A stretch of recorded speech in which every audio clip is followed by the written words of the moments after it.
chest. This time he's onside. Edmonton have got another.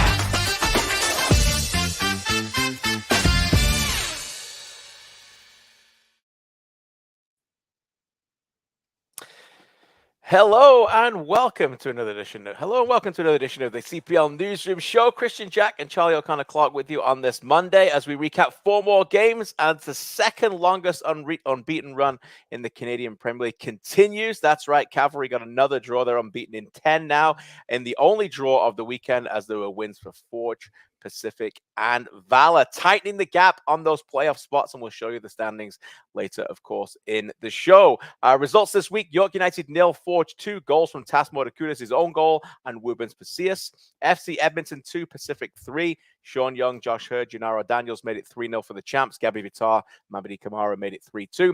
Atletico Ottawa 1, Cavalry 1. Another Jose Escalante free kick and another screamer from Balu Tabla. And Valor 1, Halifax 0. Moses Dyer in the 84th minute rounded out the weekend of action. And Charlie, what a terrific weekend of action it was. Friday to Sunday is always great. And these matchups, as Oliver Platt told me on Saturday in the One Soccer live broadcast we did, were probably the juiciest so far with all the storylines, and it certainly came out that way. Yeah, absolutely. A lot of really, really good matchups this weekend. I don't think a lot of surprising results, which we'll probably get into, but definitely some entertaining games. And as usual, there are some good atmospheres across the league as well in all these stadiums, it looked like. So yeah, yes. It's another fun one as always. Yeah, a really fun one. And as I said, the standings are getting tighter, are they not? Wow, yeah. boy. I mean, don't look now. Here comes Valor. I mean, you had this game yesterday. Before we get to that, we have to talk about the mist that went all around the world. Oh, no. Charlie, I'm watching this game. You're watching this game. It is an interesting discussion because obviously more people than ever are finding out about the Canadian Premier League today because of it. Feel a little bit for Willie McKeough. Because obviously he's become headline news for the wrong reasons. But let's play this clip. And what were you thinking when you watched this? Because Adam Jenkins was brilliant at commentating. I was watching it live, and it was one of those shout out moments of just absolute astonishment. Yeah, honestly, like, shout out to Adam for helping me understand that I wasn't going crazy and that actually was what had happened. Okay, we'll play it with sound in a second. Yeah, let's leave it for a second. Go ahead. Yeah, it was just such a bizarre moment that it took a couple seconds and a couple replays to be like, that is actually what I thought happened the first time. Because usually when you've got the kind of wide camera angle, you see something and you think that that's what happened, but then you're like, no, I'm sure that it was a deflection or it went out or it was in already or something. But no, it's just a really, really bizarre one that is clearly just poor William. Just there was some kind of reflex, some instinctive, ball, kick it. Yeah. I'm sure his brain just kind of just took over for a second, and you know, it's not one that he will want to remember for very long, but you know, that's the way it goes. It's probably one of the most watched sports highlights in the whole world yesterday. Just on every network, really everywhere. So you know, poor William, but again, it's a crazy moment. This is a crazy sport, and things like that happen all the time, but yeah, it's not one that Valor will want to remember, but thankfully he probably owes Moses Dyer dinner or something because he won the game for him in the end. They won the game. For those watching live, here is the clip. For those listening, here's how Adam Jenkins immaculately called one of the plays of the year. Speaking of all whites, there goes Dyer. A deflection will sit up nicely for him. Tracks it down, opens up to his right boot. The cross towards Ricci. Second effort, it dribbles it. No! Did Akio clear that off the line himself? What in the world? Ricci had that going. Akio was trying to make sure it got over the goal line, and in the end, has a goal line stand. I don't think I've ever seen that before. That is clearly going in. Willie gets there, and yes, he keeps it out himself. For those paying attention, on Twitter alone, 21 hours ago, it was posted 8.3 million views. And you know, that's not even counting what we've got on Facebook and TikTok. But credit to One Soccer for getting that out there. And yeah, just astonishing. But they did win the game. Let's roll the highlights. Charlie, you were on this game. You are our correspondent. And in the end, as you wrote, a pretty typical patient Valor team that broke the lines well and got the goal late. Yeah, they seem to do this a lot, don't they? And even Phil Dos Santos kind of said that after the game. They're really good at getting to halftime 0-0, getting through the game you know unscathed, and then eventually they just wait, and that goal does come eventually. That's kind of the case here. But they were really the better team for most of this game. They had far more chances than Halifax. They were way better at getting into the box. They got into the box 37 times compared to Halifax's 8 times, which is just remarkable. And some of these moments, obviously, it probably should have been 2-0, as we can see again here as we roll the highlights. But yeah, I think it's the right result for Valor to come away with this win. And I think maybe what we have to shout out most is Daniel Ascanio, who comes into this game for Valor, and I think about the 55th minute, and he really changed it. He was phenomenal. It's one of the best, off the bench debuts I think we've seen in the CPL, with just the way that he was instantly able to, as we see here, kind of run at fullbacks, run at defenders, and he hit Moses Dyer with that perfect cross. Ascanio alone created 5 chances, and he had 8 touches in the box in like half an hour, which is as many as Halifax had over 90 minutes as a full team. So for this Colombian international on loan from Real Santander to have such a good debut is really, really nice for Valor, who are getting a little bit healthier and have a lot more competition for places in the squad as well, which is always good. Yeah, and again, in contrast, I think that's what Halifax needs. They need a couple of those new faces to come in and change their attack. We'll get some more from them in a second. But you mentioned it, another 1-0 victory. 3 on the bounce now for the first time since last July. 3 straight wins for Valor. We head back there to IG Field. Here's Phil Dos Santos.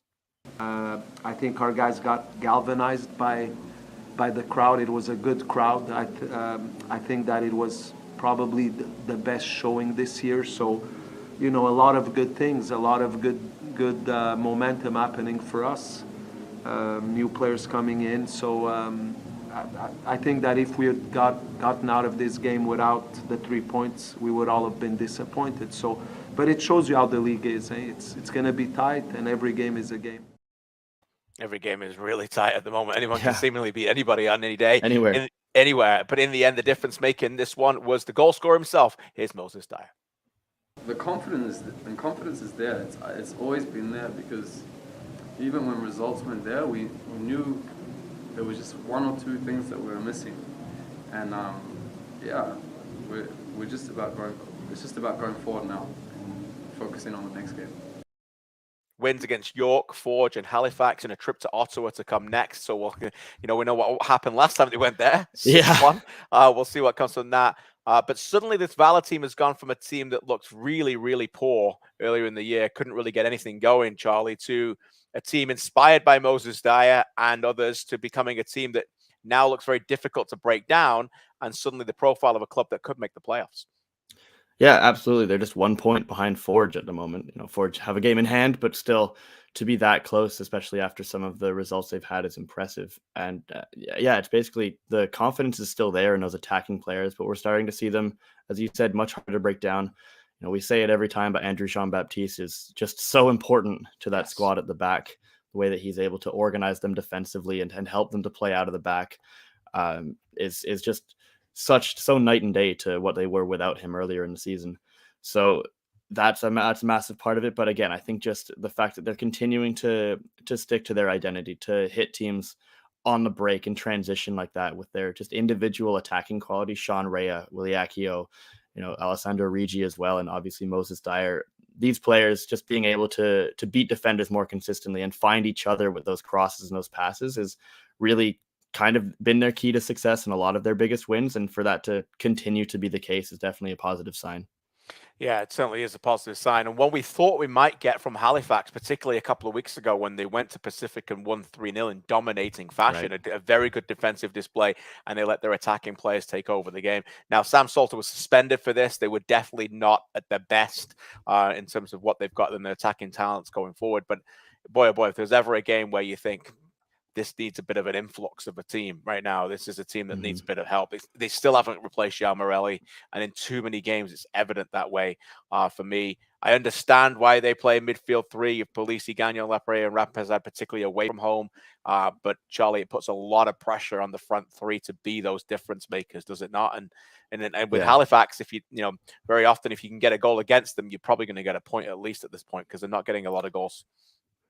Yeah, I think so. I think maybe one of the problems with Halifax is their attack is becoming a little bit predictable and maybe easy to kind of manage. They in this game against Valor, they got to the final third actually about as many times as Valor did.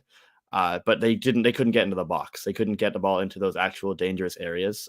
Stephen Hart and Under Empress had spoke a bit after the game about how they made some changes at halftime to maybe run at the fullbacks more. They were trying to get especially Brett Levi's side because they saw that he was cutting in a lot, so they tried to get in around him. And they had a lot more of the ball in that second half, especially the first half hour or so of it.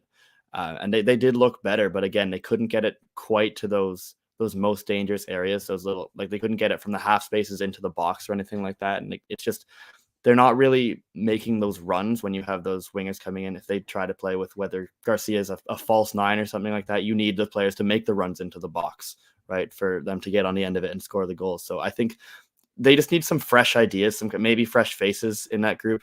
If Corey Bent can get a little bit healthier and he can be in the starting lineup, that might help. But again, it's becoming a little bit predictable with this Halifax attack. Yeah, and I think you used a good word in your piece on the analysis at CanPL.ca. You called them lethargic, and I thought it was a really good word. Stephen Hart called them lethargic. Well, there you go then. Including Stephen Hart. Let's get back to him, and here's his analysis on this one, the head coach of Halifax Wanderers. I thought we were very, very lethargic in the first half. In possession, we moved the ball way too slow, and out of possession, we weren't really close enough to our opposite men to put them under any pressure, and they made us run. If I'm being, analytical about the first half, they played a very good first half and should have probably gotten a goal out of it. But in the second half, we made some adjustments. I thought when we made the changes, we began to do things a little more, a little quicker, with a little more energy. And I don't know if you noticed, but they stopped trying to play out the back.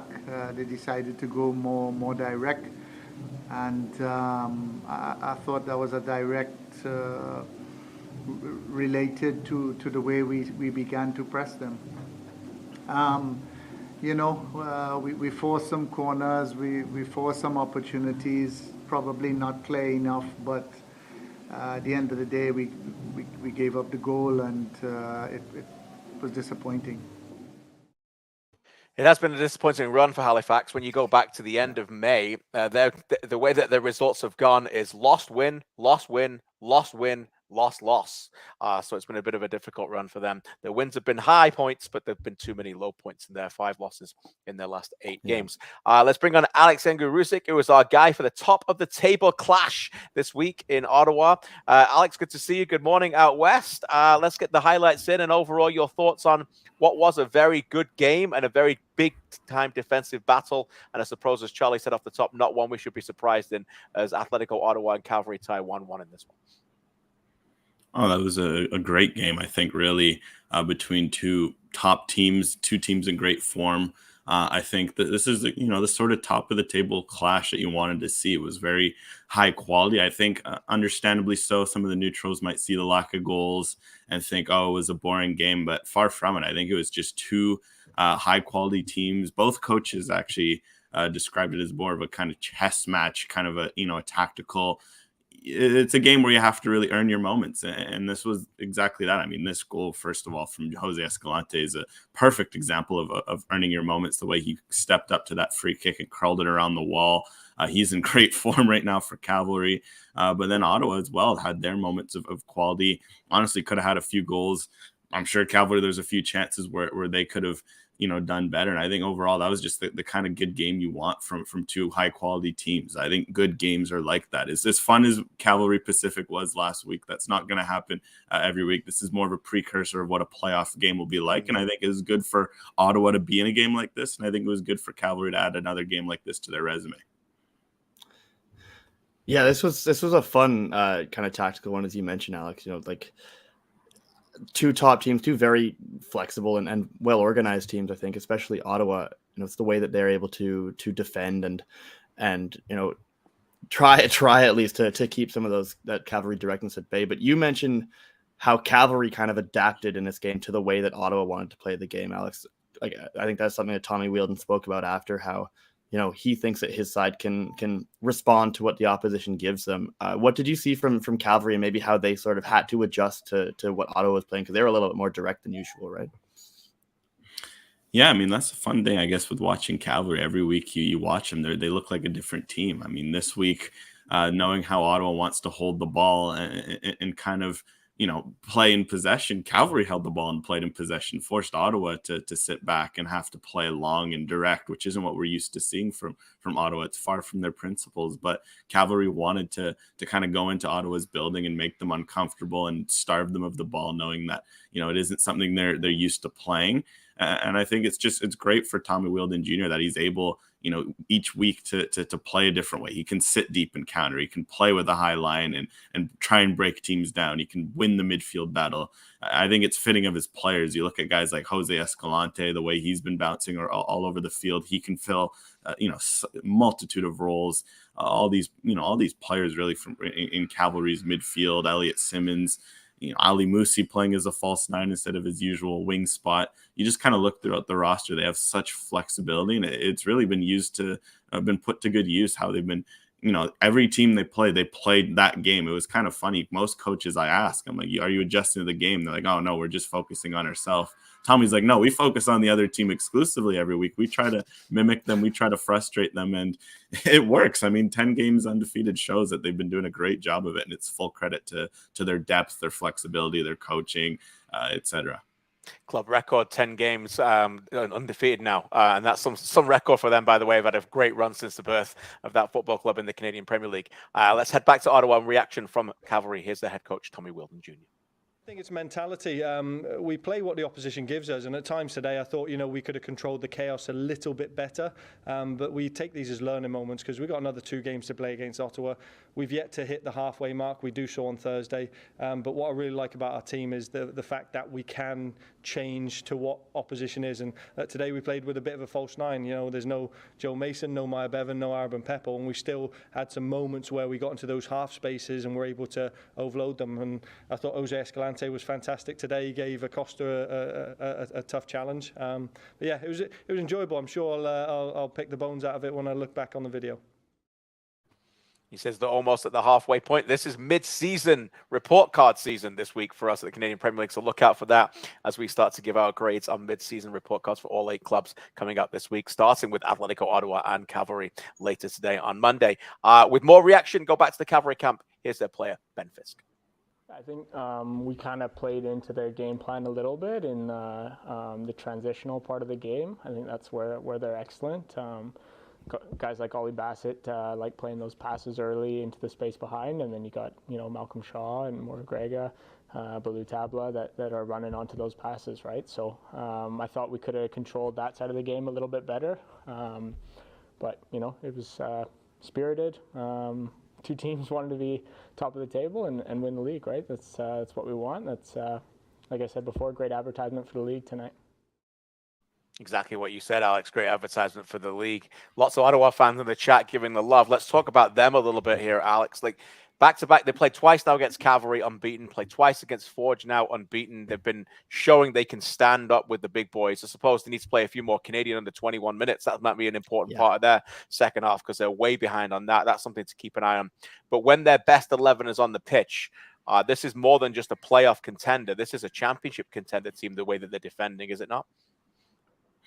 Yeah, and I mean, you have to like the way that they like these massive games. I'm sure that's something that the club prides itself in. They love to be out there against the best. And the fact that they've gone, I think it's away to Forge twice, right, and gotten points off of Forge. Right. And now they've welcomed Cavalry to their building twice and have taken care of business. When they're back 4 in particular, I think that's the biggest area of their game. And that's kind of something, I guess, as a hint for my report card. I mean, I'm very high on the back 4. Does still feel like the attack could have a lot more work to do in terms of the talent there versus the output we've seen. But when their back 4 is out there, when it's Espejo, Drew Becky, Miguel Acosta, Maxime Tissot, they're just so organized and they're disciplined. I love the way Acosta tucks in and makes it a back three in possession, and Tissot just flies forward, and Blue Tabla covers and tucks in on the right. But when they settle down into that back four, it's so hard to get chances off them. I think Cavalry only had 0.6 expected goals, which for Cavalry, that's not a typical night at the office for them. Usually they're a team that can generate chances by the bucketful. So Ottawa, full credit. I mean, also Abdul Sissoko in the number 6, I think has been a very underrated move. I think Ollie Bassett at the 6 earlier in the year is great for controlling tempo, but by putting in Sissoko as the 6, you allow Bassett a free roll and you get a little more defensive solidity. So credit to Ottawa. I think they have the defensive spine of a playoff team. I think I'm seeing early signs that remind me of kind of what Pacific were doing last year when they were so solid defensively. I think if they can just figure out a way to get, one of Morega, Malcolm Shaw, Brian Wright going, properly going up front and, continue to use Bassett and continue to use Tabla, I think they can be a team that can do damage in the playoffs because they play such a playoff style game. I mean, if you remove the 6-0 game, I guess, from the equation, pretty much all of their games are 1-0, 2-1 games. And those are the kinds of games that you look at the playoffs historically are the games you need to play, especially if you're likely going to play Forge, Pacific, Cavalry in the playoffs. Yeah, removing that 6-1 game against Valor, the goals per game in all Ottawa games this season, 1.7. So that shows you everything. And very often Ottawa are on the right end of that. So we know what Carlos Gonzalez has brought. Just watch Atletico Madrid a lot. This is what they're kind of doing right now in the nation's capital. More on the Spanish boss. Let's go back to TD Place on Saturday and reaction from Atletico Ottawa. We played against a great team with great defenders, with a great structure, with players that are playing with experience, big experience in the CPL, and they've played together for many years. And the reality is that our players, mainly the squad, is a new squad. So we are creating bonds that they already have from years ago. So I think that we created more than them. And I think that we did, in details, a better game than them. I felt that they were not comfortable, only in the first half, in some moments, in the first 15, 20 minutes. But I think that we did a great job today. It's a pity that we don't have the 3 points. But the reality is that we are there with the same points as them, and half of the season already we've passed. So I think we have to be happy with the work that the team is doing. As ever, you can read AGR on CanPL.ca and, of course, as usual, on One Soccer. We thank One Soccer for the coverage here and the highlights as well on the show. AGR, thanks again, my friend. Chat soon. All right, chat soon, guys. Appreciate it. Thanks again, Alex. Let's bring in Mitchell Tierney now, who was our correspondent at York Lions Stadium on Friday night. Mitch and I were there. And unfortunately, Mitch, for the home team, different date, different game, familiar story, as they go down 2-0 to Forge. Yeah, absolutely. Familiar story for York, who, again, weren't bad on the day. That's the theme of the season. They weren't bad. They created enough chances probably to get a result in this match, but not enough finishing once again from them, and frustrations after the match, and frustrations late in the match, which was a little disappointing as well, I thought, because as we see Borges scoring here, a tough one on the debut for Tas Mordekudis to concede an own goal, even if he was very solid. But they show that fight late in the match where things aren't really going their way, and obviously frustrations boil over at that point. But you almost wish they showed that earlier, because that was almost the blueprint to getting a result against Forge earlier in the season, was how much they were able to frustrate them, how much they were able to get under their skin. I remember talking to Tristan Henry after that match. You could just see the annoyance written on his face with, how much York were chatting at them, getting under their skin. So the fact that that was in the final 15 and not the first 15, I think just kind of shows where things are. And it was another disappointing night for the hosts at York Lions Stadium. Yeah, it's unsurprising that there's a lot of frustration in that York locker room at the moment, because, again, as you kind of mentioned, Mitchell, they haven't been playing that badly in a lot of these games where the results are just not going their way. But yeah, again, the frustrations boil over. I think they've got 2 suspensions now for the next game, with Jordan Wilson and Mateo Hernandez picking up yellow cards at the end there. But Mitchell, do you think that is what the problem is? That it's just not the 90-minute effort, the fight for from the beginning of the game that's not there? Or is there something just not quite clicking for this team at the moment?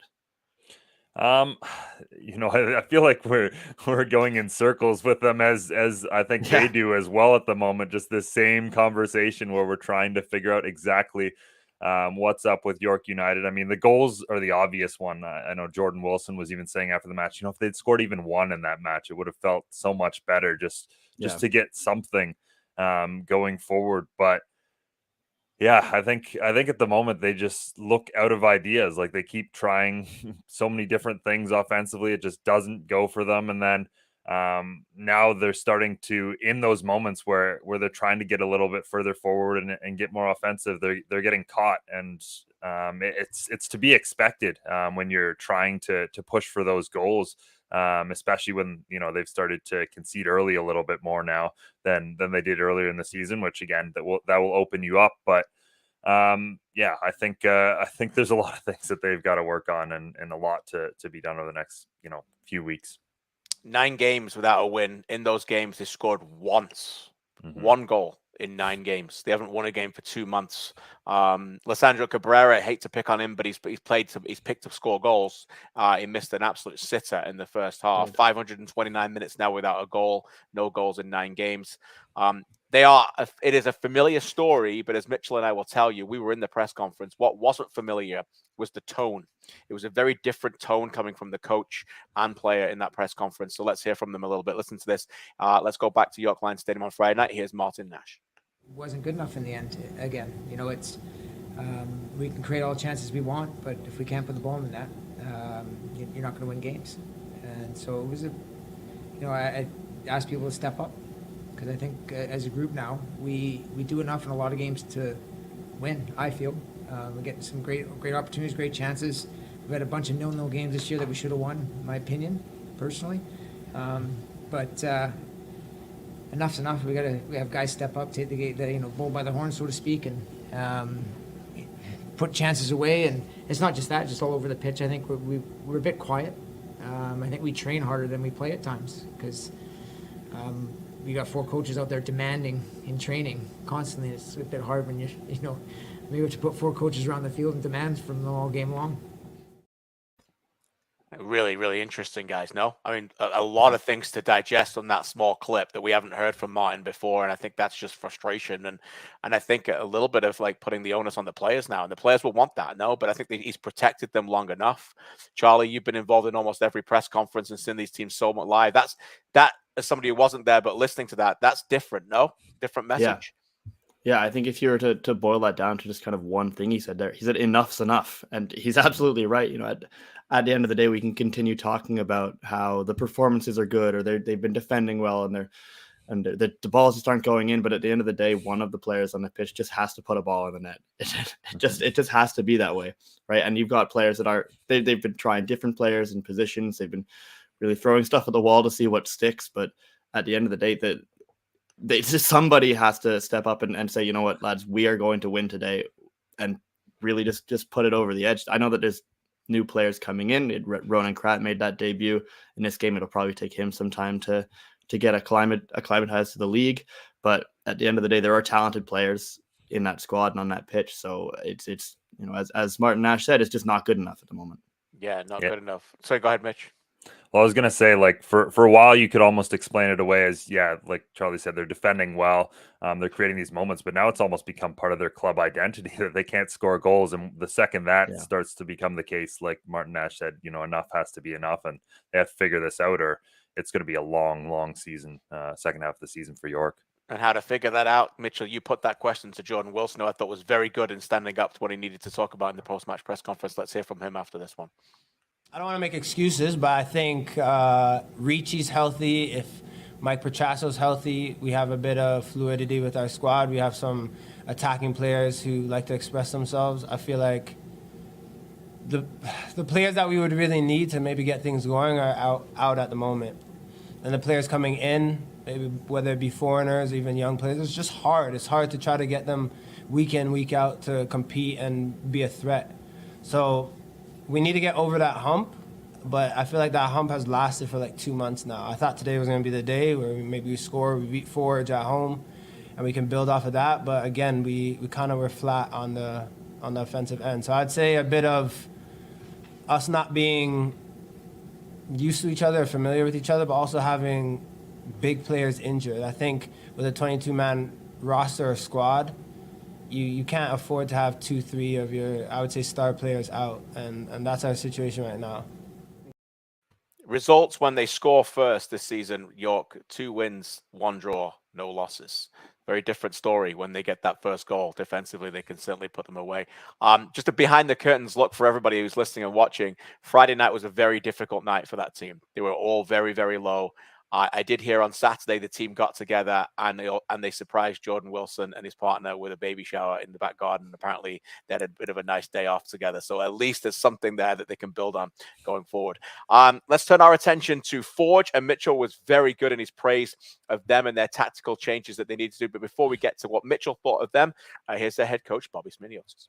First and foremost, I thought our first half was very good.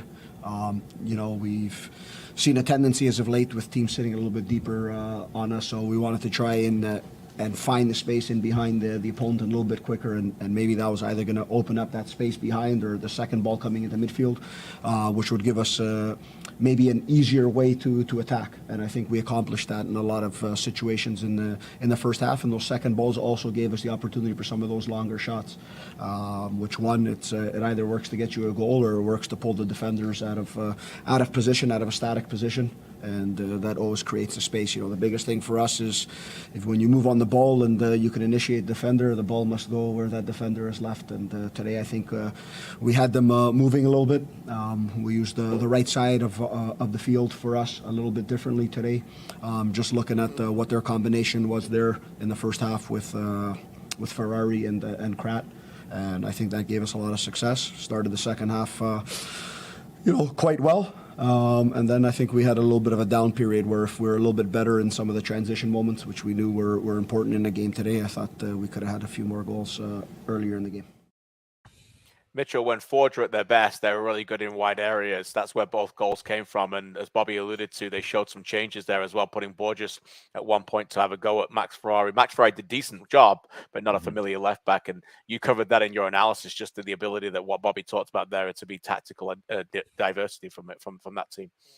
Absolutely. I think Bobby was talking in the pre-match press conference. Someone asked him, what formation they're going to deploy against York. And he said, it'll probably start as a 4-3-3, and then after that, anyone's guess. And that's kind of the way that Forge are. They have so many players that can play multiple positions, that can shift in and around. And again, they get that lineup. They see, okay, we've got a young player who's playing left back, who's not usually a left back. We have another young player coming in, making his debut on the same side. That's an area we can exploit. And, very quickly, they keep getting the ball to Rezart Rama on that side, an incredibly talented player who helps create that first goal. And, they really did exploit that. I think 58% of their attacks come down that right-hand side against those two left-sided York players. So that's what Forge have in their lockers, that tactical flexibility where, again, in a split notice, they can see what the other club's doing and quickly change that. And that is on Smirniotis and how great of a coach he is, but also on the players he has and how quickly they can shift their mentality.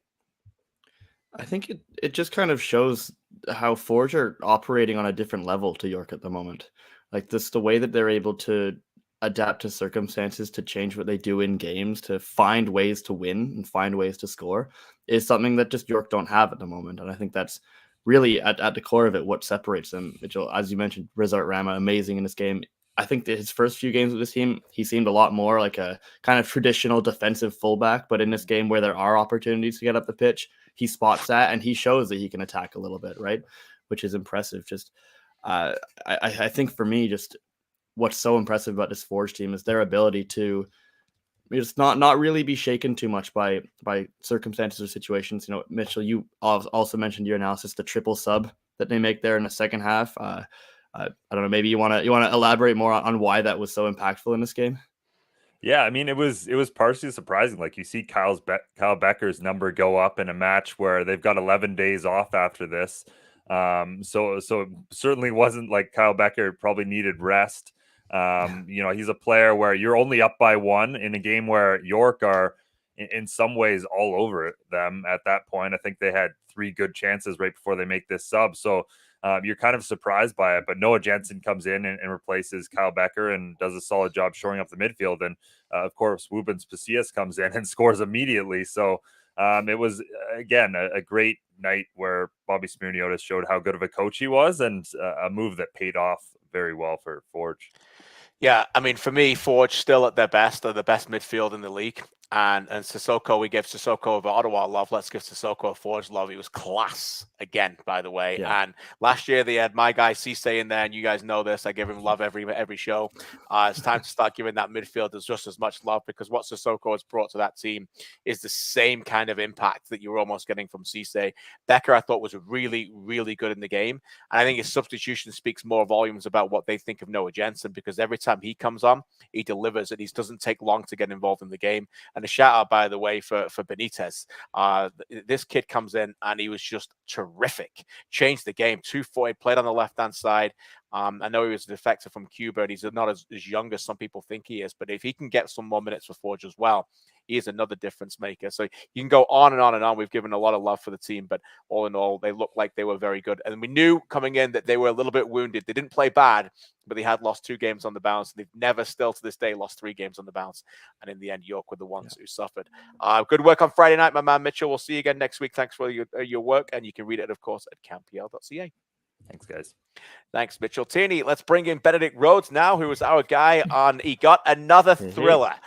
This guy just gets all the best games every week, Charlie. Benedict's a 5-goal thriller in Edmonton, and it didn't disappoint. No, the champs get the victory, the first one ending in 7-game winless run. But as usual, we saw a little bit of fragility from James Merriman's men at the moment. Yeah, like you said, this is a game that was very important to both teams. I think, Edmonton wanting to continue their good momentum, especially at home, another better crowd to continue to improve. And Pacific, like you said, there was 8 games unbeaten in all competitions, 7 in the league, and they're desperate for a win. Like James Merriman every week says, we're training well, we're doing the right things, but we're just not winning the games. And they needed to just finally win a game, and they got off to a big 3-0 lead in this game. A nice goal there from Josh Hurd, as you saw after watching the podcast. And it was just a game that they needed to win, but then they got interesting at the end. Edmonton will go into every game this season trying harder than their opposition, I think. And the last 10 minutes, they pulled a couple goals back and very nearly got a third as well. This is a very interesting one. I think it's definitely a game that Pacific will have felt, at least internally, that it was one that they had to win to kind of right the ship and keep themselves where they want to be in the standings. But it's kind of an interesting look from them, right? It's a bit of a different formation. They kind of attacked with a 4 rather than the usual 3, which maybe I kind of like, especially when you're playing against a back 5 like Edmonton did in this game. And it obviously worked for them, especially early on with the 3 goals that they managed to score. But it's not the first time this season, I think, and I think they'll admit this, it's not the first time that they've kind of let a team back into the game, and they haven't quite seen it out as comfortably as they would have wanted to, right, Benedict? Yeah, I think that's fair to say. I think, I think there's the giveaway on the goal for Edmonton's first goal for Gabriel Bertard, and I think maybe there's a little bit deflating. It was kind of like from such a high of being up 3-0 to, oh no, there's 10 minutes left, and now it's 3-1 kind of thing. The 2-goal lead is the worst lead in sports, as people say, and our 3-goal lead, I guess, in this case.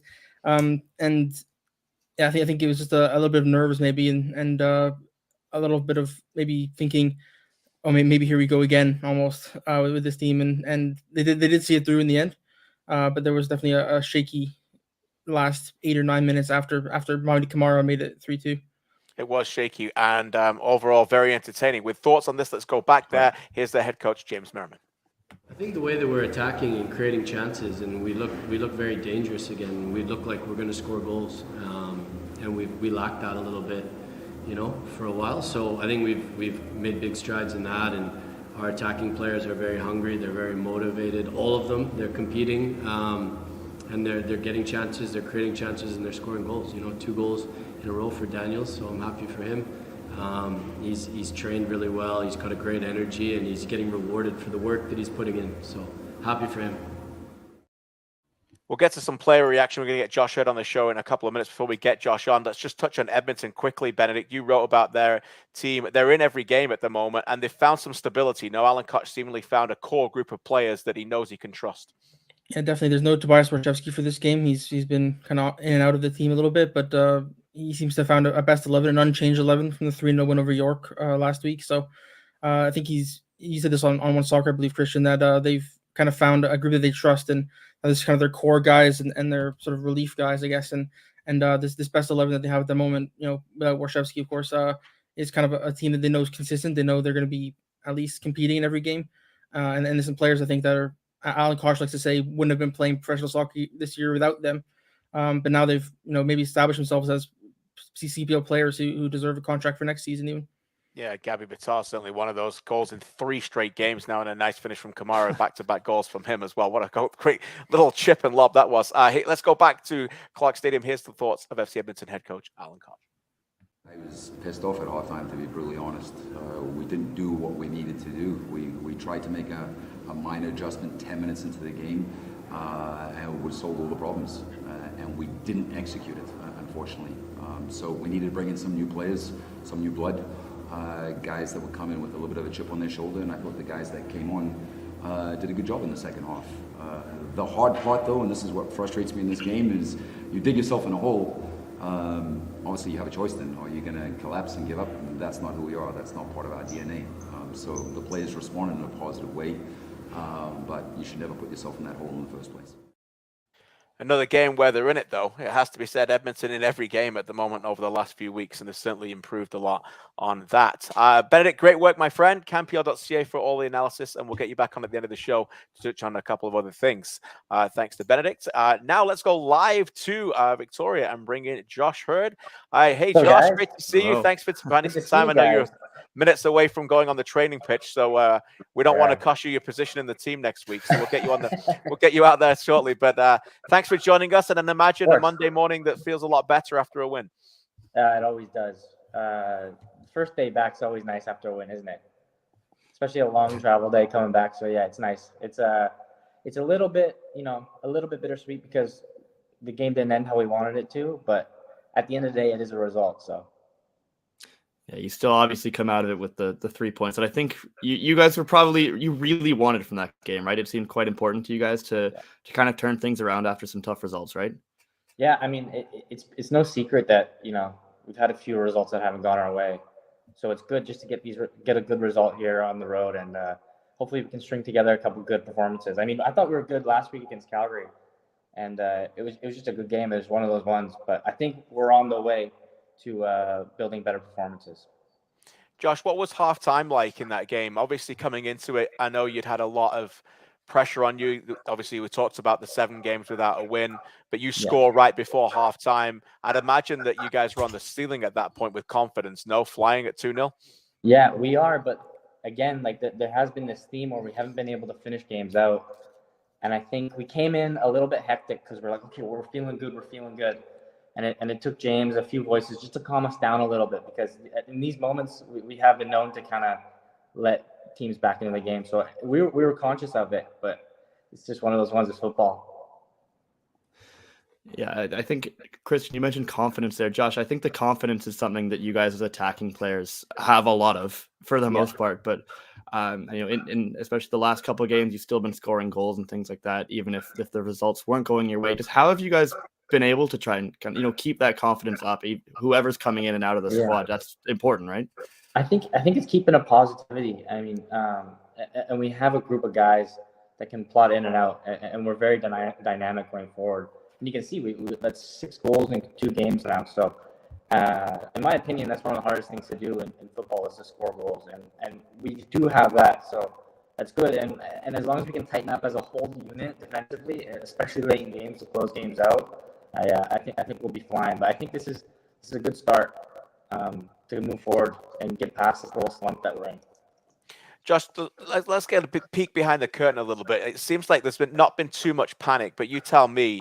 I was there that game. You guys get beat at home to Halifax 3-0. Why you bring that one up, KJ? because I think it could be a reference point for turning your season around, to be honest. You get pulled off with Diaz after an hour. That's a big decision by James. Bustos gets pulled off. He hasn't started the next 2 games. Other players like Daniels and DeSantos have had chances, and they've certainly responded, and they were very good on the weekend. But at that moment, that training session the next day after Halifax, was it a sense of not too much panic? And did you find out a little bit more about your squad and your new gaffer? For sure, 100%. I think when we lose like that at home, it sets it raises some alarms.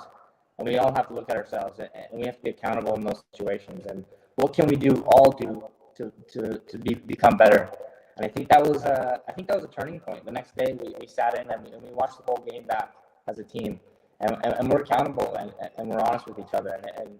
And kudos to the staff; they've been great about it. And kudos to guys that have stepped up as well, like you say, Dos Santos and DJ. They've been great. They've been doing it all year, and it's great to actually see them out there, and it's translating into the game. So I couldn't be happier for the guys, and I just hope we keep going. That's the plan.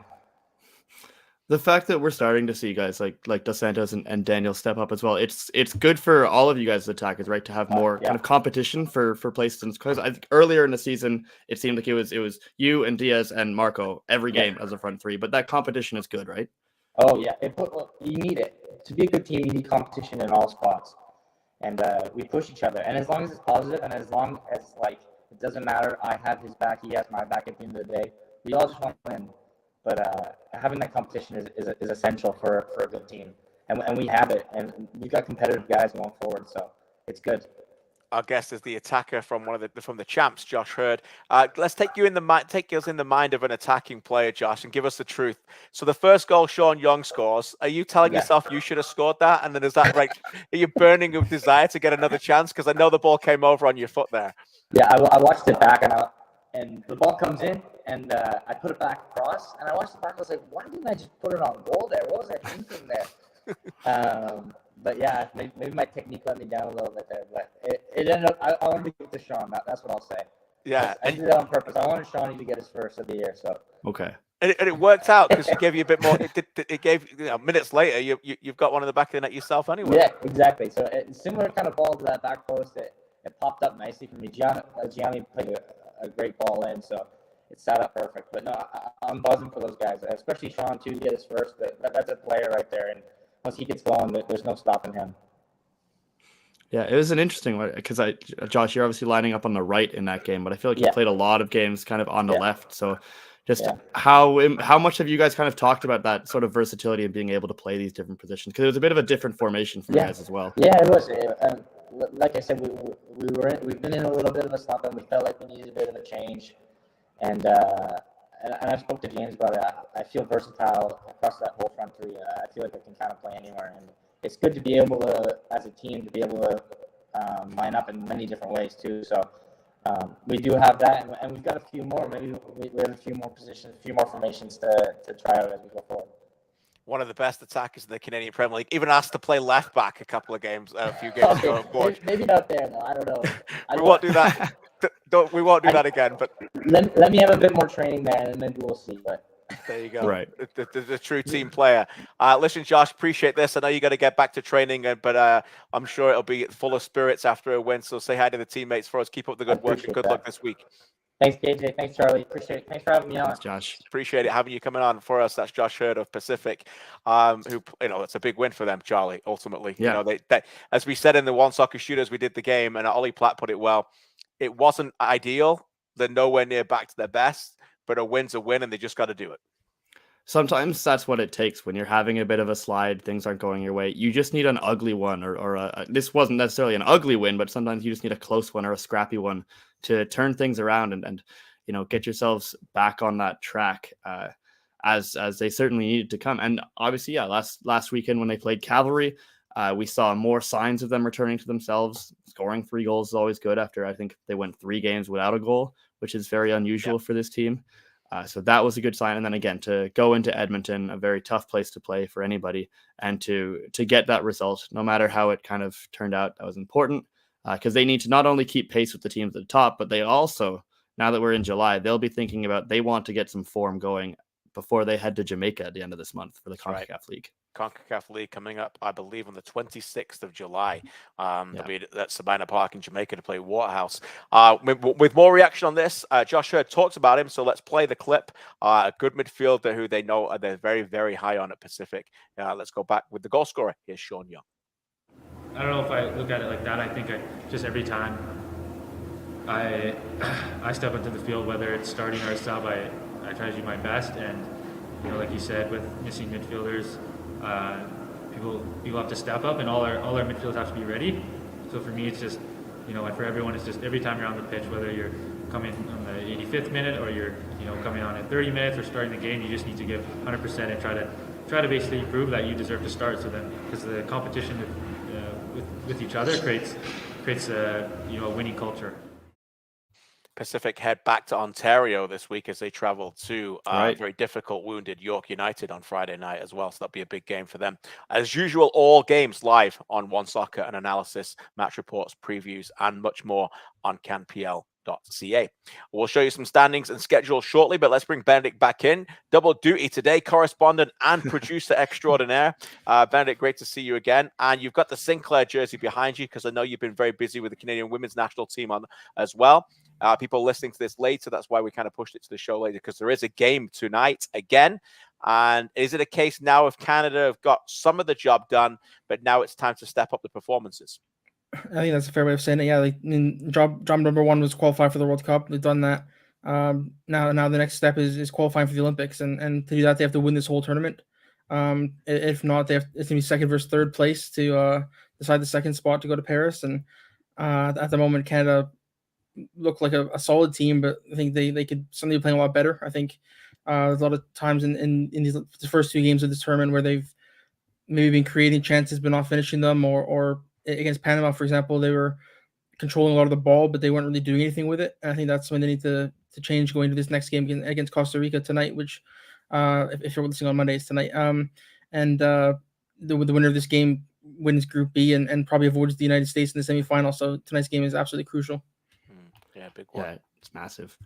Keep Julia Grosso in the 11, by the way. Yes, please. It's an interesting one. Obviously, you have to win your group, I think, if you want to avoid the US and make sure that you get that Olympic qualifying spot. But it's interestingly, it doesn't look like it's going to be Mexico in that semifinal, right? Yeah. That's, I think, one of the bigger stories of this tournament, if it's likely Shocker. Haiti or Jamaica in that semifinal, which is a crazy one considering how well Mexico has progressed in the last couple of years. They beat Canada, I think, in December. Yeah. But it's still a work in progress, right, for Canada, Ben? But it's so far that there's not too much to complain about because they still have got the results. Yeah, man, you can't complain too much about a 6-0 win and a 1-0 win, no matter who they're against and how much expected to win by. But like you mentioned Julia Grosso, she's currently leading the Golden Boot race, which I don't think anyone expected. But her first 3 goals for her country, not including the penalty from last year, of course. And yeah, she's been immense. I'm going to do a story about that in the coming days. And that midfield of her with Quinn and Fleming, I think is what people want to see. So far, it's been Desiree Scott both games, but if we can get that 3 of Quinn, Fleming, and Grosso, I think a lot of Canada fans will be pretty excited. Yeah, well, let's hope they certainly can do that. I mean, I've been a big fan of Grosso for a long time. You guys know that. And I think Bev Priestman has been pretty patient, and I think she's been challenging her quite a lot internally that we haven't really seen or heard, and wanting her to be better. And I suppose when you're Olympic champions, despite being the hero in the penalty shootout, if you're not an automatic starter, you've really got to work hard to get into that, right? You talk about Scott and Quinn. Like at the end of the day, like that's a tough midfield to get into, Benedict. And so, for us to clamor for her to get in the team is easy for us to say that there's lots of other opportunities that haven't really existed in the past, and this is what this championships have allowed her to show. Yeah, and I bet Bev Priestman said a couple times now that she has the talent to be one of the best two-way players in the country, offensively and defensively, but she doesn't always have the confidence to actually go out and do it and to go out and show it. And if she can take that next step, and as she's done in the first 2 games, of course, with the 2 goals, an incredible goal in her last game, and she can start showing these things more consistently. I think going in towards next year in the World Cup, she can definitely play herself into that starting 11 if she hasn't already. Yeah, shout outs to Chris, Billy, Aaron, all the Ottawa massive fans in the chat who are all pumping up their team and will be loving the next thing we talk about. So let's show the standings in the Canadian Premier League as we head into the weekend next week, and you can see just how close it is. And by the way, if you're the bottom 3, I think you're starting to get a bit concerned, Charlie, because that 5 are breaking away a little bit, particularly when you look at the games played by teams 4th and 5th, considering the teams below them. Yeah. And also, form doesn't lie. And you can see right now that this 5 has certainly played better football lately than the bottom 3, Charlie.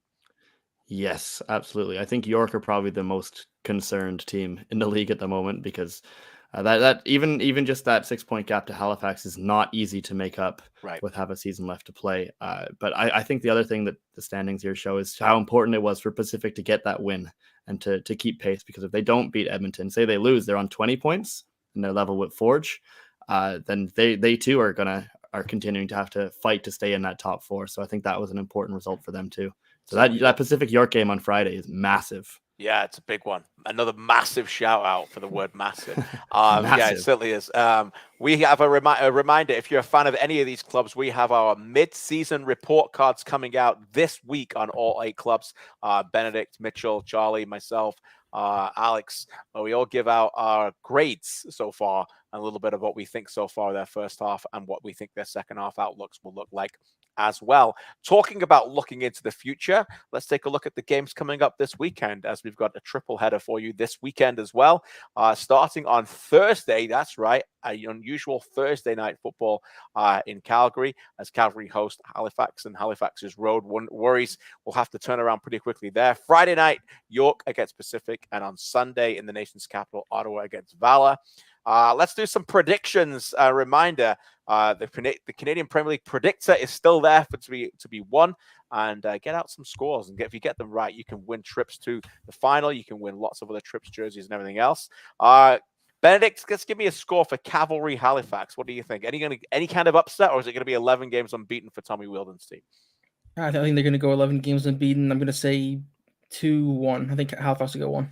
2-1. York United Pacific. It's going to be hard to see York scoring in that one. I think most people were predicting an away win.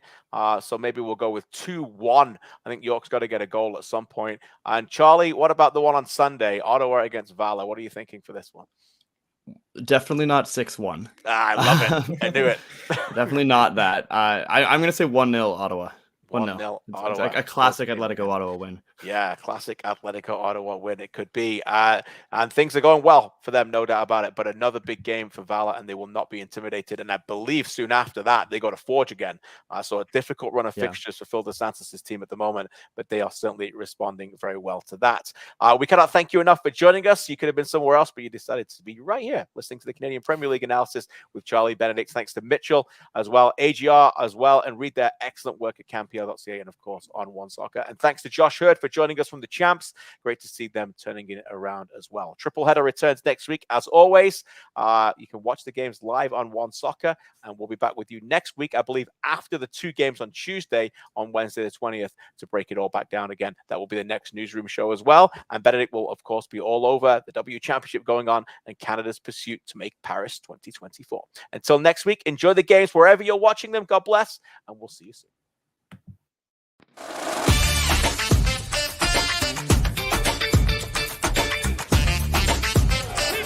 From the St. Paul's for Young on the volley! Excuse me, Sean Young!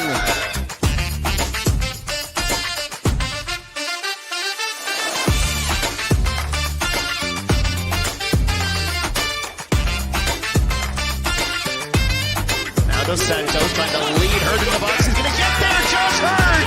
2-0 Pacific!